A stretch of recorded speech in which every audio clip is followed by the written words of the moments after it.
नमस्कार दोस्तों, आप देख रहे हैं नमो भारत न्यूज। मैं हूं शुक्ला। दोस्तों, अब वो बातें पुरानी हो गई जब गोला बारूद से लड़ाई लड़ी जाती थी। अब तकनीक के साथ लड़ाई भी आधुनिक हो चुकी है। भले ही आज कई देशों के पास परमाणु हथियार तो हैं, लेकिन वो हथियार सिर्फ देखने के लिए हैं। उनका कभी इस्तेमाल होना लगभग नामुमकिन ही है, क्योंकि इन हथियारों से पूरी पृथ्वी को तबाह किया जा सकता है। ऐसे में परमाणु हथियार हाथी के दांतों की तरह हैं, जिनका काम सिर्फ दिखावे का ही है। ऐसे में आने वाले समय में अब कोई देश सीमा पर जाकर लड़ाई नहीं करने वाला, बल्कि अब भविष्य की लड़ाई घर पर बैठकर कंप्यूटर के जरिए होने वाली है। और इसी कड़ी में अब चाइना भारत को आंखें दिखा रहा है।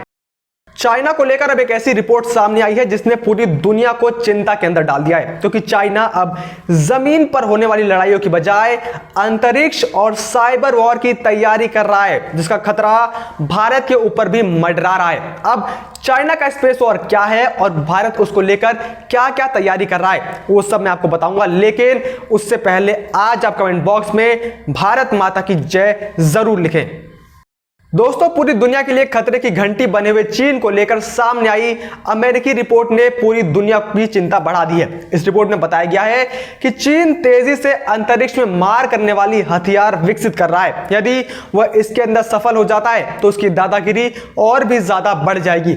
वहीं अमेरिकी खुफिया विभाग का कहना है कि चीन उन हथियारों पर ज्यादा जोर दे रहा है जो उसके और अमेरिका के बीच अंतरिक्ष प्रौद्योगिकी में असमानता को कम कर सकते हैं। रूसी वेबसाइट वेस्टलिक ने ब्लूमबर्ग के हवाले बताया कि चीन उन हथियारों में काफी ज्यादा निवेश कर रहा है जो उपग्रहों को जाम और नष्ट करने की क्षमता रखते हैं। चीन ऐसे एंटी सैटेलाइट हथियार बना रहा है जो सैटेलाइट को जाम करने, उसे मार गिराने में सक्षम है।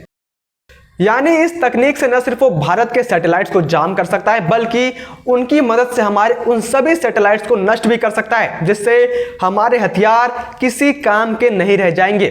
गौरतलब है कि एंटी सैटेलाइट वेपन ऐसे हथियार होते हैं जो किसी भी देश के सामरिक सैन्य उद्देश्यों वाले उपग्रहों को निष्क्रिय करने या फिर नष्ट कर सकते हैं। हालांकि आज तक किसी भी युद्ध में इस तरीके के हथियारों का उपयोग अब तक नहीं किया गया है। अब देखा जाए तो यह एक काफी ही डराने वाली खबर है, काफी चिंता वाला विषय भी है। ऐसे में आप सोच रहे होंगे कि इन सब खतरों को लेकर आखिर भारत क्या कर रहा है। तो आपको बता दूं कि भारत को चाइना के इस स्पेस वॉर से कोई भी दिक्कत नहीं होने वाली, क्योंकि भारत ने पहले ही अपना सुरक्षा कवच तैयार करके रखा हुआ है। अब आप सोच रहे होंगे कि आखिर क्या है यह सुरक्षा कवच। तो आपको बता दूं कि भारत के इस सुरक्षा कवच का नाम है भारत का मिशन शक्ति। जी हां दोस्तों, भारत का मिशन शक्ति।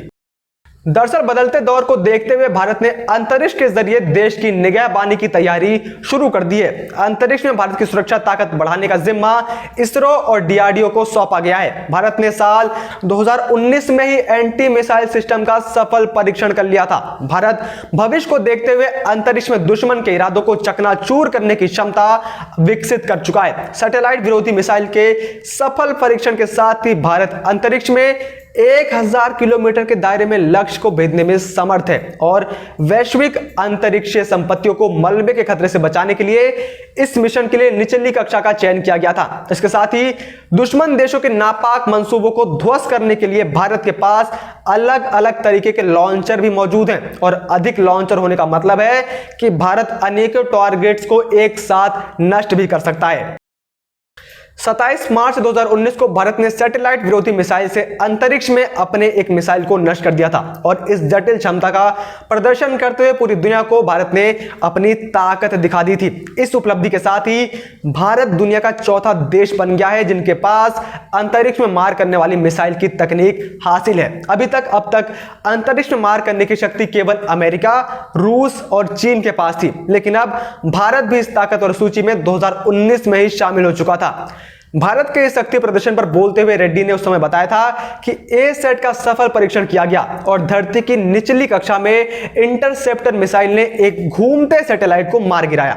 इस इंटरसेप्टर में 1000 किलोमीटर के दायरे वाली कक्षा में उपग्रहों को नष्ट करने की क्षमता है, जिसमें ज्यादातर निचली कक्षा के उपग्रह आते हैं। इस शक्ति से अब भारत को अंतरिक्ष में भी हराना मानो नामुमकिन सा हो चुका है, अब एक सपना सा बन चुका है। और इससे चाइना जो अपने मंसूबे भारत के लिए तैयार कर रहा था वो उसमें पहले ही विफल हो चुका है।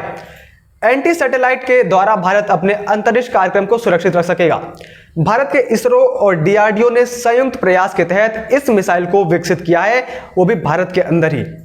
जासूसी करने वाले सैटेलाइट को लो अर्थ ऑर्बिट में ही रखा जाता है। भारत अब ऐसी जासूस सैटेलाइटों को केवल 3 मिनट के अंदर ही मार गिरा सकेगा। अब आपको यहां पर यह भी समझना चाहिए कि आखिर ये एंटी सैटेलाइट मिसाइल्स होती क्या हैं। बता दें कि एंटी सैटेलाइट मिसाइल ASAT अंतरिक्ष हथियार है जो सामरिक सैन्य उद्देश्यों के लिए उपग्रहों को निष्क्रिय करने या फिर नष्ट करने के लिए तैयार किया जाता है। भारत ये पहले यह सिस्टम केवल अमेरिका, रूस और चीन के पास ही था। हालांकि किसी भी देश द्वारा युद्ध में ASAT प्रणाली का इस्तेमाल अभी तक नहीं किया गया है। कई देशों ने अपने ASAT क्षमताओं को बल के प्रदर्शन में प्रदर्शित करने के लिए केवल अपने दोषपूर्ण उपग्रहों को इसके जरिए नष्ट किया है। इस तरीके से 27 मार्च 2019 को भारत इस विशेष क्लब में एंट्री करने वाला देश बन चुका था। वहीं आपको बता दूं कि देश की स्पेस एजेंसी इसरो जल्द ही 2 प्रक्षेपण करने की तैयारी में है, जिससे भारत पूरी धरती को कवर करने के मिशन में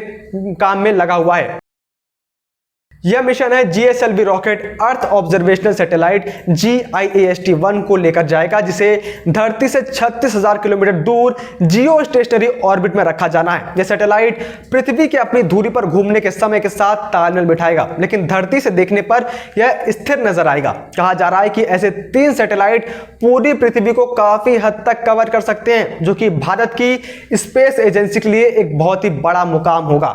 हालांकि भारत पहले ही अपनी क्षमताओं को दिखा चुका है जब उसने मार्स पर पहले ही बारी में अपने यान सफलतापूर्वक पहुंचा दिए थे, और उसके बाद जब भारत ने एक साथ 104 मिसाइल को अंतरिक्ष में भेजा था, लेकिन उसके बाद भी भारत अभी रुका नहीं है। आपको आज यह जानकर भी बेहद खुशी होगी कि भारत मात्र यहीं पर रुका नहीं। अंतरिक्ष में दुश्मनों को धूल चटाने का पूरा इंतजाम करने के बाद भारत लगातार अपने स्पेस मिशन में एक से बढ़कर एक उपलब्धियां शामिल कर रहा है। और बीते दिनों बुधवार को भारतीय अंतरिक्ष अनुसंधान संगठन इसरो ने अपने गगनयान कार्यक्रम से जुड़ा बड़ा टेस्ट सफलतापूर्वक कर लिया है। इसके लिए उसे एलन मस्क से भी बधाई मिली है। इसरो ने विकास इंजन का तीसरा लंबी अवधि का सफल उष्ण परीक्षण किया था। गगनयान मिशन को लॉन्च करने के लिए इसी इंजन का इस्तेमाल किया जा रहा है। गगनयान कार्यक्रम का मकसद किसी भारतीय प्रक्षेपण यान से इंसान को पृथ्वी की निचली कक्षा में भेजने और उन्हें वापस धरती पर लाने की क्षमता का प्रदर्शन करना है, जिसके लिए भारत अपने काम में तेजी से जुटा हुआ है। यानी आज न सिर्फ भारत स्पेस रेस में अपने दुश्मन देशों को कड़ी से कड़ी टक्कर दे रहा है, बल्कि स्पेस वॉर में भी भारत उनकी ईंट से ईंट बजाने को तैयार बैठा है। ऐसे में भारत का आज कोई भी मुकाबला नहीं है। बाकी आप किस बारे में क्या राय है, आप कमेंट करके जरूर बताइए, और कमेंट में आप भारत माता की जय जरूर लिखें। जय हिंद, जय भारत। सब्सक्राइब और शेयर करना ना भूलें। अपने विचारों को कमेंट बॉक्स में लिखकर हम तक जरूर पहुंचाइए।